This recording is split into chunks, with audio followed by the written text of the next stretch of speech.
We're talking, obviously, about the Queen's Platinum Jubilee. Now, someone who perhaps didn't receive quite the reception they were hoping for was the Prime Minister, Boris Johnson. So, is the tide perhaps turning on the Prime Minister in terms of public opinion? Well, this morning, it's been confirmed that a vote of no confidence in the Prime Minister will be held tonight. That will be happening between 6 and 8 o'clock. And then the result will be announced very soon after that. Very quickly after that, I believe.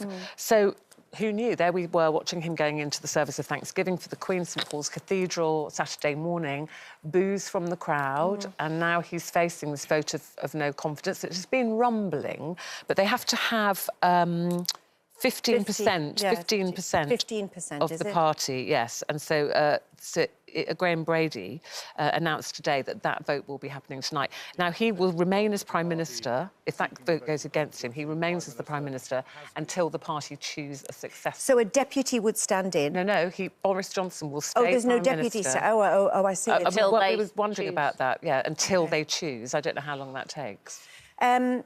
Well, he does seem to have been Teflon man up to date, and I also know that the popular vote, certainly with our panel, is that there has to be consequences for things. But a bit like I've said before about Boris, I am no fan of Boris, I am no fan of this government. But the COVID restrictions and the way we dealt with things, my personal opinion, terrified me.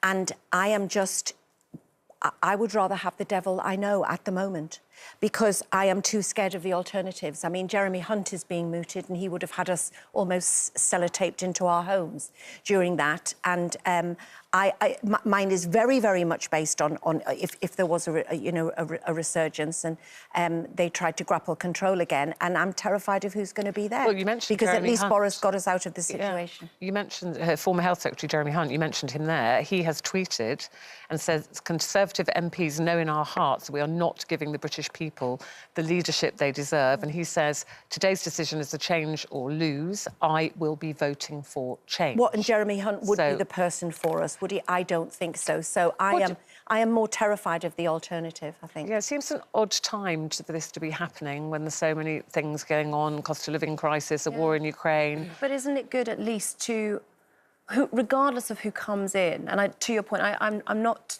too far away of agreeing with you, Denise. I think that I don't know who I would want instead, but just the fact that somebody has to be held accountable, he has to be held accountable for some of the things he's done. And like you say, he's been Teflon man.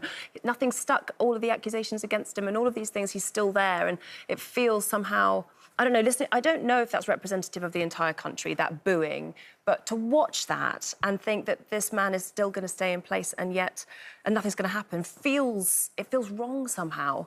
So I don't know, I mean, we'll see you later. Yeah, we'll see. Yeah. What do you think, Carl?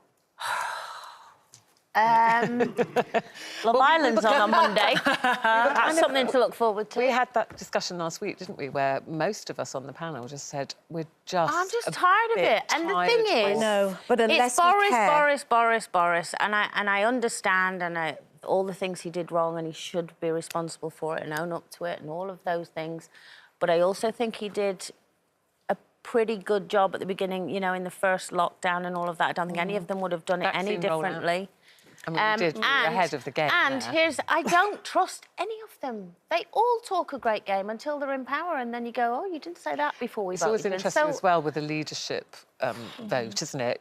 Who comes out the woodwork? People that you thought were friends suddenly all stabbing each other. I just worry that this country's got a very short memory of what we've been through the last 2 years, and I just worry about the alternative. I think for them as well, where's the loyalty? There's no loyalty, is there? Doesn't seem to be. In their own party. They'd all stab each other for a quid, do you know what I mean? Without a shadow of a doubt. We asked you what you thought so far. Do you think Boris Johnson will survive tonight's vote of no confidence? So far, 52% of you say no, 48% yes. It's quite close, quite close. But keep those coming in, keep your thoughts coming in.